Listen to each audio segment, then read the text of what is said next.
Banega, referido al ejercicio del control de contrataciones del Estado. La doctora en Derecho y Ciencias Sociales, Miriam Banega,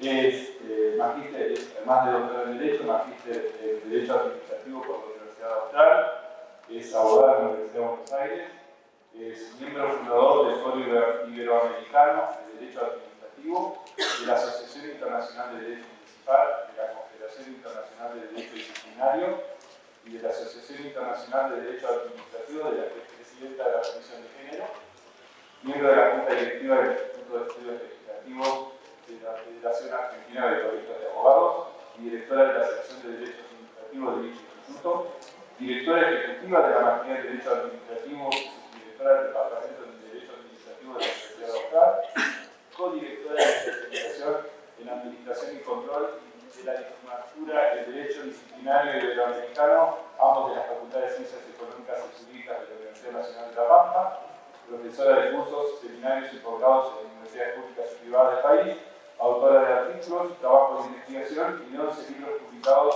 en el país y en el exterior.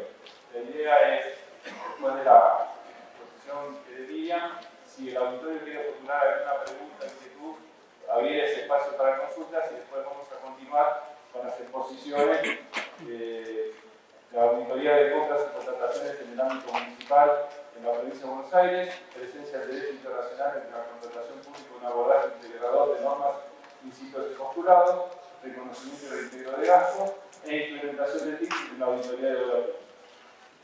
Miriam.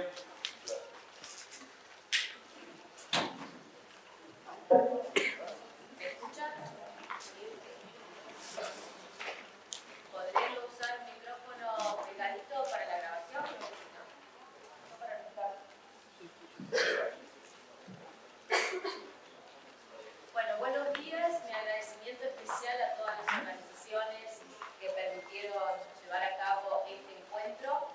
En especial al doctor Muslare, que es el que ha hecho las gestiones para que esté acá, al personal, no solo a los directivos, sino a todo el personal del Tribunal de Cuentas de Catamarca.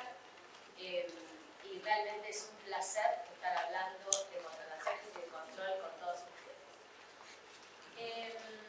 Voy a dividir la exposición en dos grandes grupos o en dos grupos principales. Voy a iniciar con las contrataciones para después abordar algunos aspectos del control de las contrataciones públicas.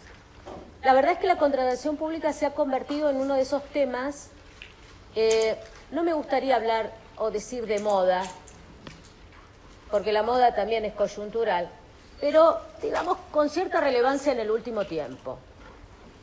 Si ustedes recorren cursos de capacitación, conferencias, encuentros de disciplinas vinculadas a las ciencias económicas, a la administración, al derecho, etcétera, van a encontrar siempre una referencia a la contratación pública. Y esto en realidad tiene algunas causas, y yo pondría el enfoque en dos principales. Una es el impacto que ha tenido la globalización sobre la contratación pública, que desde el punto de vista jurídico, por lo menos, siempre ha sido considerado esos ámbitos muy internos, ¿no? Interno de la nación, de las provincias, de los municipios, con su propio régimen, más allá de encontrar doctrinarios y jurisprudencia que establecían principios de interpretación o alcances en cuanto a la interpretación de los contratos. Entonces, digamos que la globalización fue un efecto que evidentemente ha tenido en las contrataciones y con organismos internacionales con cierto protagonismo. Pero la verdad es que la otra causa ha sido ese tipo de causas en las cuales uno no hubiese querido que fuera una causa por lo negativo de la causa, y que sin embargo parece que ha tenido un impacto positivo en cierta manera. Me refiero a la corrupción. Claro, las contrataciones son el ámbito más sensible en materia de corrupción, y esto está estudiado por organismos internacionales, por Transparencia Internacional, etcétera, etcétera, con lo cual empieza a ser una preocupación la contratación desde el ángulo de la corrupción. La corrupción nos permitió darnos cuenta que la contratación es mucho más que el régimen jurídico. Y que si hemos tenido, no solamente en la Argentina, en Latinoamérica y en Europa Occidental, grandes problemas significativos a nivel de corrupción, es porque no nos debe haber alcanzado el régimen jurídico. Algo falló.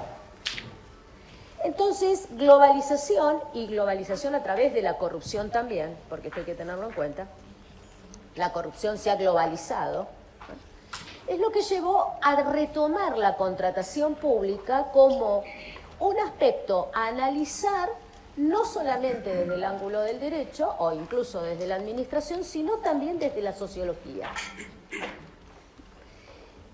En Europa, una directiva del año 2014 obligó a todos los países de la Unión Europea a modificar sus sistemas normativos para adaptarla a estas nuevas normativas.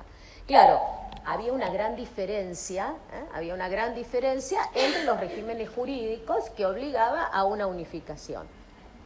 Pero en esa directiva se pone especial énfasis a un objetivo que ya venía siendo tratado por organismos internacionales respecto a qué esperar de la contratación pública, una mirada de la contratación pública distinta. ¿Y esto por qué? Porque la verdad es que en los estudios de los últimos 30 años se llegó a determinar que en muchos países, especialmente en Latinoamérica y en el Caribe, la contratación tenía un impacto aproximadamente del 18-20% del PBI de los países, y es muy alto. Es decir, la contratación pública pasaba a tener un protagonismo desde el ángulo económico, y quizás este protagonismo fue también una de esas semillitas en el cual se aprovechó la corrupción. Esto llevó entonces a considerar que realmente la contratación, más allá de si hay que llamar o no una licitación pública o privada, fuera considerada desde un punto de vista estratégico. Y se introduce el concepto de contratación pública estratégica. ¿Esto qué implica? Que la contratación pública tiene un objetivo, como lo dice la palabra, que va a apuntar fundamentalmente a ciertas políticas, no desde el punto de vista ideológico, sino realmente desde el punto de vista de objetivos institucionales de un país determinado, de un país, de un municipio, de una provincia, etcétera, etcétera. Entonces, esta cuestión lleva a decir, bueno, la contratación es mucho más, ¿no?, que ese procedimiento de la adjudicación, etc. Yo tengo que ver la estrategia que sigo con la contratación. La contratación pública es una política pública y la contratación pública es un instrumento de otras políticas públicas.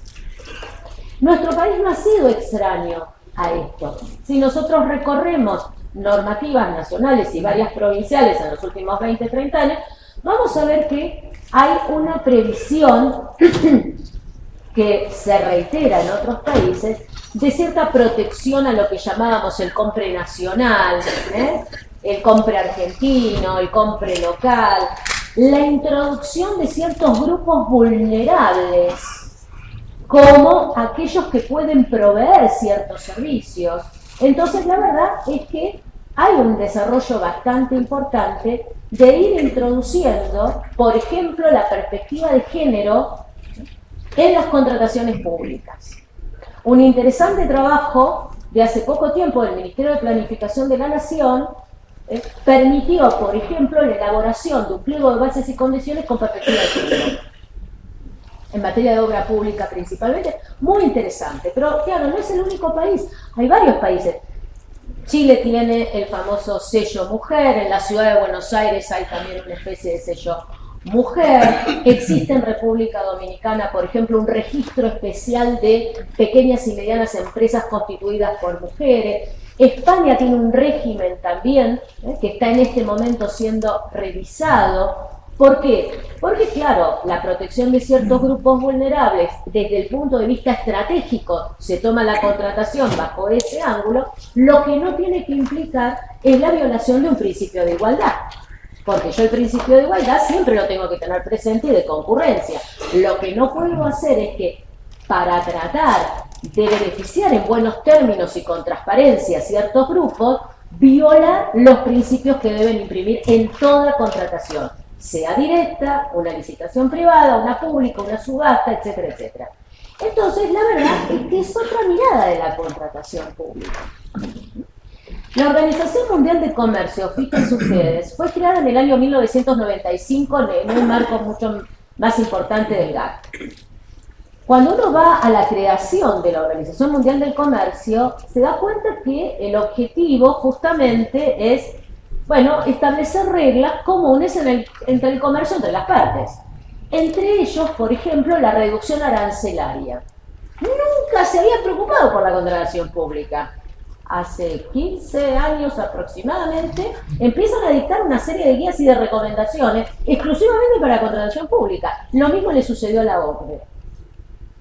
Entonces, cuidado que estamos frente a un tema importante. Si no, no le hubiesen dado tanta relevancia organismos internacionales y no hubiese, vuelvo a repetir, no estaríamos hablando de este tema. Y es justamente la OCDE y la Organización Mundial del Comercio los organismos que hay antecedentes en el año 2007, pero les diría que principalmente a partir del mediados de la década del 2010, han tratado de instar a los países a aplicar ciertas medidas especiales en la gestión de la contratación pública. Es decir, ya dejamos un poco de lado esto de estar hablando del procedimiento para hablar de la gestión. Las contrataciones públicas se gestionan, y si se gestionan, yo tengo que analizar eficacia, eficiencia y economía. Esta gestión de la contratación pública llevó a que, por ejemplo, entre otras recomendaciones, se puntualizara mucho los aspectos vinculados a los conflictos de intereses. Fíjense ustedes que conflictos de intereses, que si nosotros recorremos, la verdad que los estatutos de la función pública de todas las provincias, desde que las provincias existen, siempre estuvieron incluidos, ¿eh? Porque la verdad es que no podemos estar dos veces en dos lugares al mismo tiempo. Esto es evidente. Pero era mucho más allá que el horario. Era ya realmente un conflicto entre lo que uno debe defender desde el ángulo de la gestión pública y ese interés que uno puede tener en su rol como ciudadano, como familiar, etcétera, etcétera. Pero también estaban incorporados en los estatutos, ¿eh? Este tipo de incompatibilidades. Bueno, ahora la OCDE y la OMC se han preocupado especialmente por establecer guías particulares para que los países puedan introducir en sus regímenes realmente un sistema de conflicto de intereses específico de la contratación pública. Con este impacto, no solamente para aquel que está gestionando, sino también para el privado. Porque la contratación es como el tango, no lo puedo bailar solo. Entonces, si yo miro al funcionario y no miro al privado, realmente estoy mirando una contratación parcial, en forma parcial. Entonces, la reformulación de las normas, por ejemplo, fue importante introduciendo, entre otros aspectos, la clasificación de los conflictos de intereses en materia de contratación en tres grandes grupos. Los actuales, que es el que uno puede tener, respecto a tener que aprobar o intervenir en una tramitación o gestión de una contratación y estar involucrado con un proveedor, con uno de los oferentes.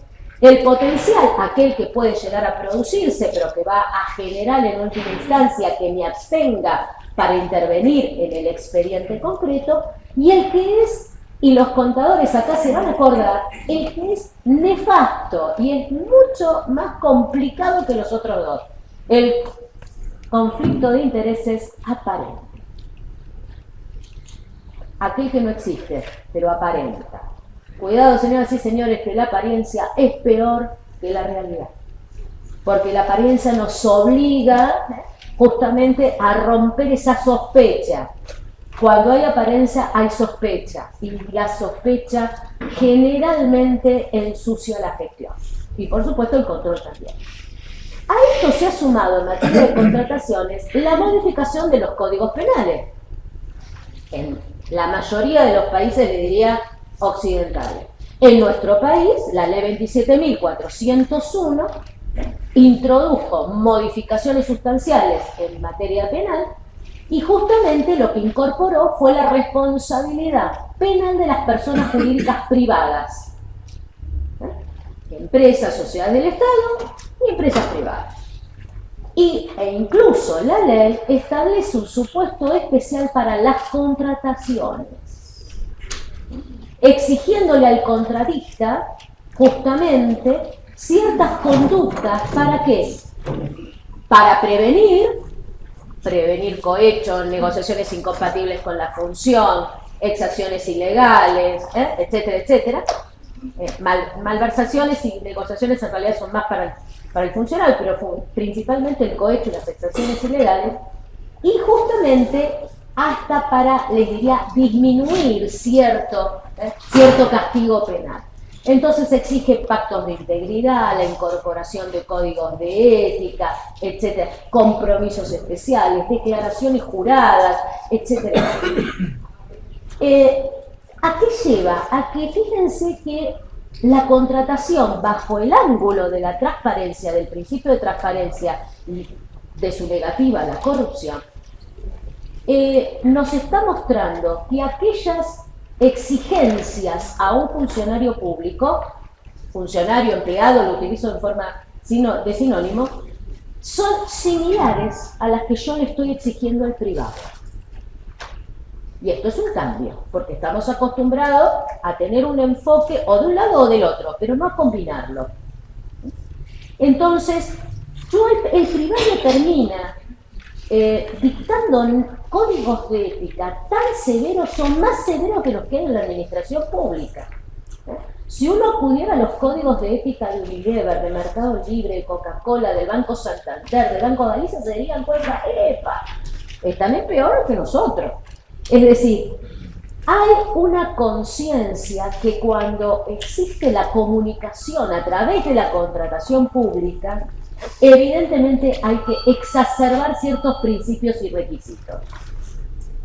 Entonces, ya no es la administración contra el contratista, ni el contratista contra la administración, que evidentemente en la gestión de una contratación pública siempre va a existir ese tipo, ¿no? Los derechos, las potestades, etcétera, etcétera, sino que parecería que el principio de transparencia para evitar las consecuencias o para prevenir la corrupción ha permitido una confluencia de normas comunes, de requisitos comunes que es necesario no ignorar a la hora de cuando se está controlando.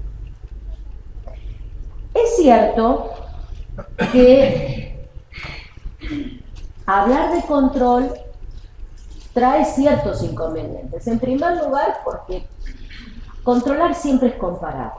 El problema es contra qué se compara. Controlar siempre es comparar. Y en general, yo suelo, y algunos que por ahí me han escuchado, saben que yo tengo un criterio muy particular que lo he comprobado. El ser humano no quiere ser controlado, no nos gusta a nosotros que nos controlen, no nos gusta que nos controlen, pero nos encanta controlar. Vivimos controlando a los otros. Y el ejemplo que pongo es este.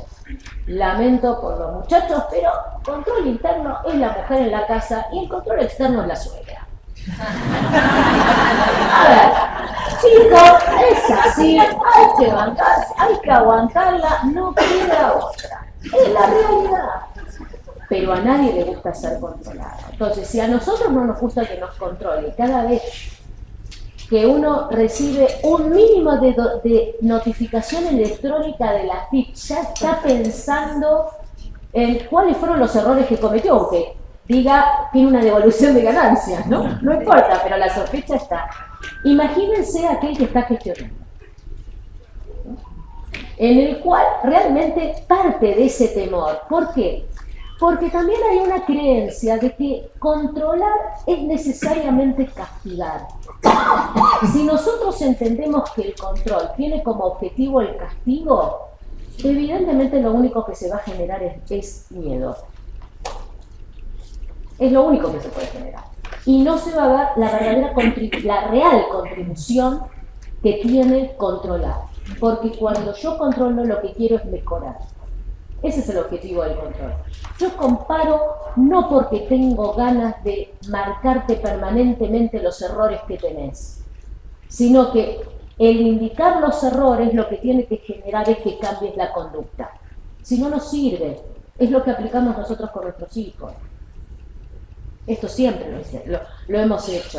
Es decir, mejorar a través del control. Entonces, la verdad es que esto implica una serie de instrumentos y de métodos y de acciones que por supuesto que va a depender del régimen jurídico.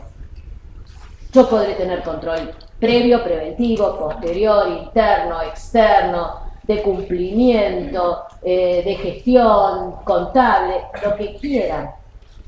Pero aún a pesar de las limitaciones que cada una de las clasificaciones me pone frente al control, frente al que está siendo controlado, el objetivo tiene que ser mejorar la conducta.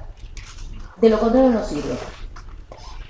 En ese marco, la gran discusión de si el control previo es mejor al control posterior y si el control previo es más efectivo o lo es el control posterior, me parece, señoras y señores, que pasó de moda. Eso sí pasó de moda. No nos va a tocar a nosotros, porque va a pasar mucho tiempo y va a haber distinta evolución, pero quizás esta charla dentro de 50 años esté fundamentalmente vinculada a la inteligencia artificial. Y ya no estemos ni siquiera hablando de esto. Quizás sea menos tiempo, quizás sea 10, 20, no lo sabemos. Pero en el país y el mundo occidental va a tener sus distintos periodos. Cada uno lo va... Y la inteligencia artificial también va a incidir en el control. Entonces me parece que estar debatiendo si lo previo es más efectivo que lo posterior, o lo posterior es más efectivo que lo previo, me parece que ya ha dejado de ser, parece esta famosa frase de esas quiebras que se producen en nuestros países. Me parece que hay que revisar los sistemas de control a partir de lo complementario. ¿Es posible complementarlo o no? Porque si no es posible, no es posible. Ya está. Listo. Sigo con lo que estoy. Ahora, ¿puedo tener una nueva beta en el cual yo introducir otras acciones, otros procedimientos? Pongamos el ejemplo de la contratación. Si yo estoy buscando una contratación que se instituya como una política pública, que aplique una... No voy a controlar la decisión en sí, nunca lo voy a poder controlar. Ni siquiera el Poder Judicial va a poder introducirse en la política en sí, va a tomar la cuestión política, las acciones no justiciables, para no introducirse. A ver, pero una vez que se decidió que la obra pública iba a estar dirigida a construir el puente, señoras y señores, yo tengo que ir a ese objetivo para comprobar si el pliego de bases y condiciones se adecua o no. No va a ser que el pliego de bases y condiciones, además de estar dirigido, la verdad es que introduzca algunas condiciones que más que hacer un puente, terminará siendo un túnel. Entonces, los límites es cierto que lo establece el régimen jurídico, pero quizás habría que permitirle, ¿no?, un poco al legislador o educar al legislador para que introduzca ciertos procedimientos que complementen lo que ya está, para tener una mirada más. No es introducirse en la política, no es tratar de reemplazar a quien está gestionando, y es también, y esto hay que tenerlo en cuenta, porque esta división sí creo que es importante, dividir lo que es control interno de lo que es control externo. Esto sí me parece que es importante. Es decir, revitalizar el control interno como ese control que permite ir reformulando y corrigiendo los errores a medida que se está gestionando. Porque yo no le puedo cargar al control externo la tarea del control interno. Puede tener control previo, puede tener control preventivo, pero desde lo externo, que es una mirada distinta. Y esto porque, además, en materia de contrataciones, en los últimos años se ha puesto, hemos tenido ahí la presencia un poco invasiva de la famosa técnica del compliance. Vieron que ahora todo es compliance. Hace muchos años atrás, cuando surge la auditoría, y surge a partir en el ámbito nacional, ¿no? Por la ley 2456, era muy común ver en los medios, en los periódicos, publicados algunos avisitos que decían auditoría de consorcio, auditoría, la palabra auditoría era para todo. Bueno, ahora todo es compliance. Estamos en lo mismo, reemplazamos la palabra auditoría y la traducimos por el compliance. La verdad es que el compliance nace en un ámbito distinto, nace en un sistema bancario y financiero, por ciertas complejidades que se dieron y también por actos de corrupción, con una revisión, por así decirlo, desde el ángulo de la ética. Cómo de repente la transparencia y la ética obligan a medidas de prevención internas para evitar las sanciones. Este es el objetivo. Entonces, claro, que una empresa privada tenga un oficial de cumplimiento, no es el mío, no. Tengo un oficial de cumplimiento, que el oficial de cumplimiento detecte cuáles son las áreas de la empresa más sensibles en esta materia, que establezcan códigos especiales de ética, capacitación, la verdad es que parece realmente muy positivo. Y este es uno de los, justamente, de las medidas que adopta la ley 27401, cuando hace referencia a los contratistas y a la materia penal. Pero es cierto que en el ámbito privado, en el ámbito público, nosotros tenemos que hacer una revisión si el compliance tiene o no lugar y cómo lo compatibilizo con el control interno, porque también hay otra costumbre. Y la costumbre es que como sumamos controles, tenemos la costumbre de sumar controles, la suma de controles lo único que genera es no control. Entonces, yo además de todo lo que tengo que sumarle un oficial de cumplimiento, la verdad es que tengo que hacer una revisión bastante interesante de cuál es la situación en materia de gestión, en materia de control, para no ensuciar el control, porque en realidad lo que yo no quiero es embarrar la cancha.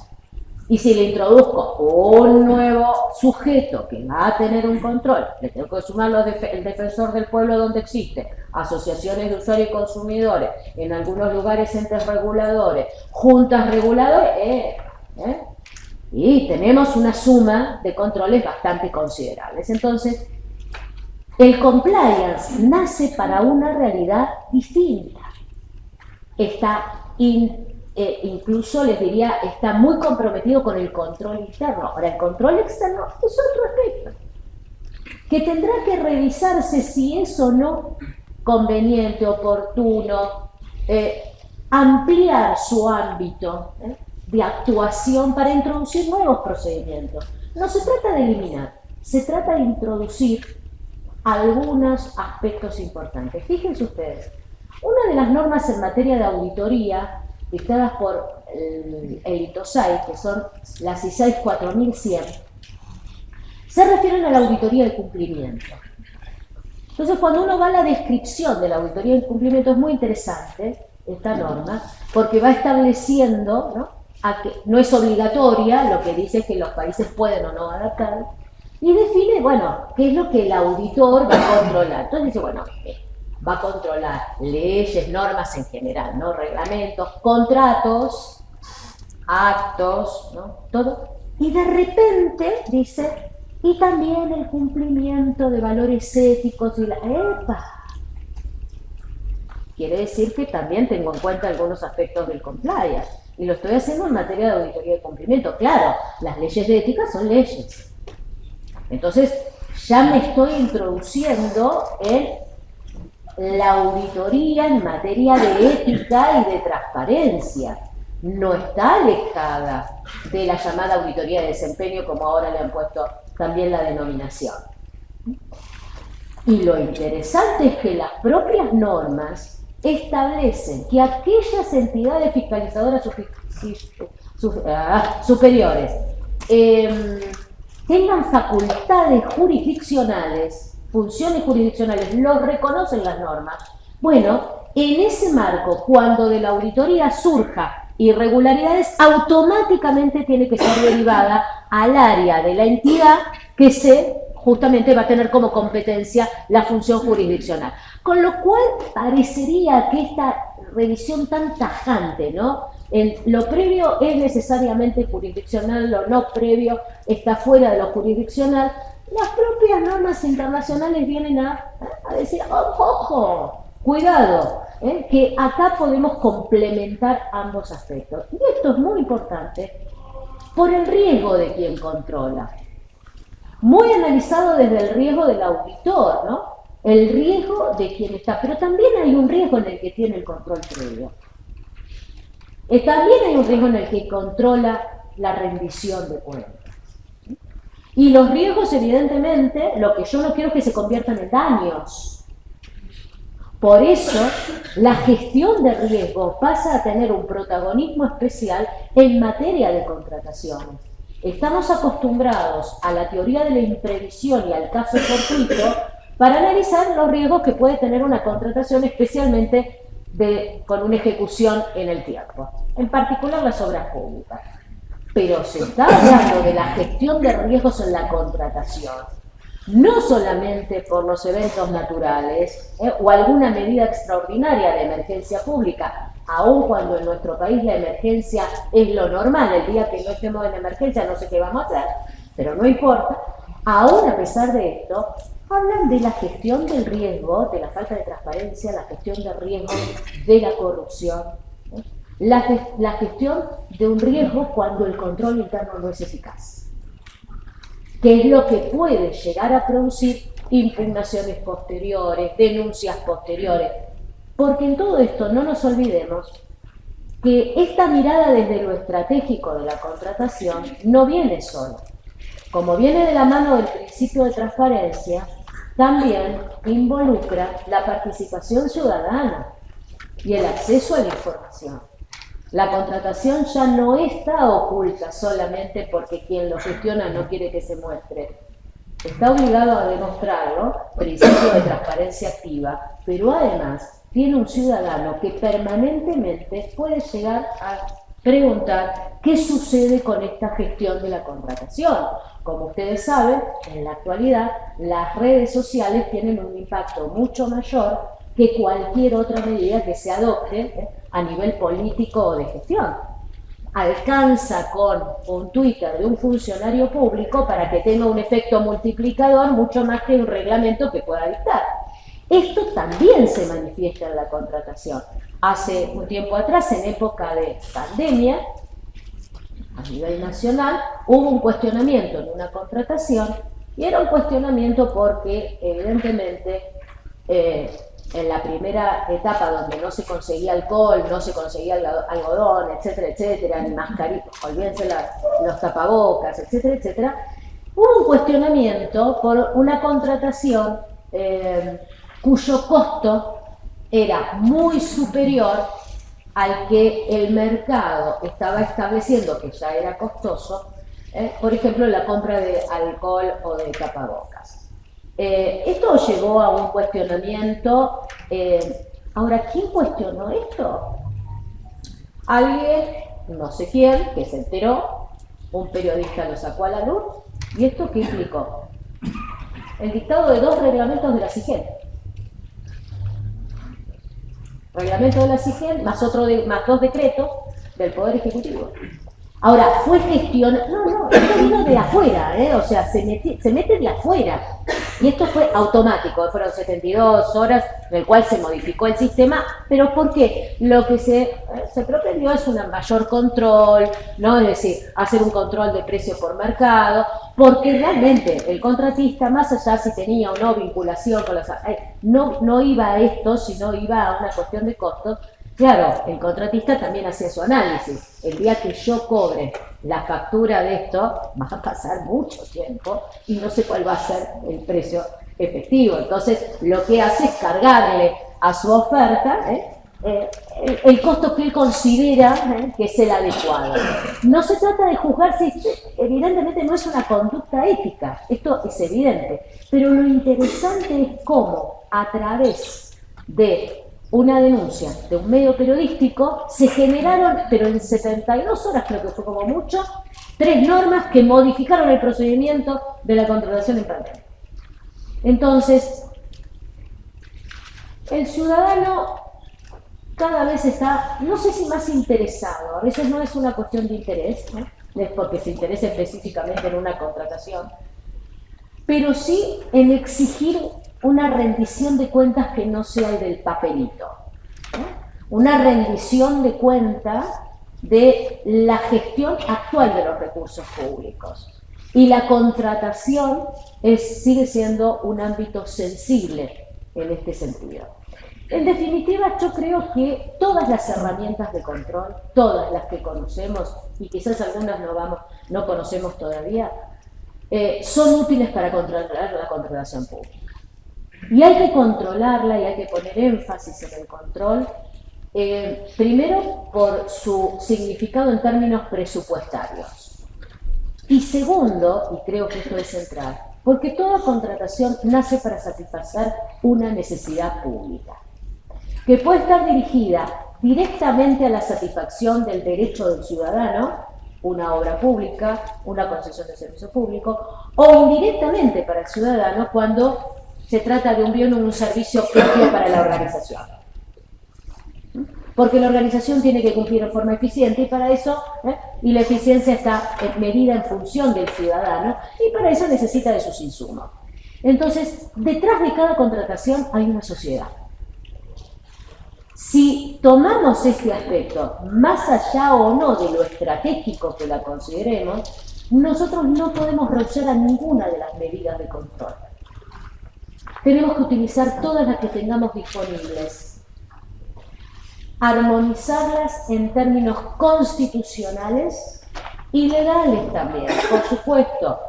No podemos violar la norma jurídica, pero poner modificaciones, reglamentar y tener una mirada constructiva. El control tiene que construir. Y el control, si quiero que sea un instrumento de construcción, tiene que contar con la totalidad de las acciones.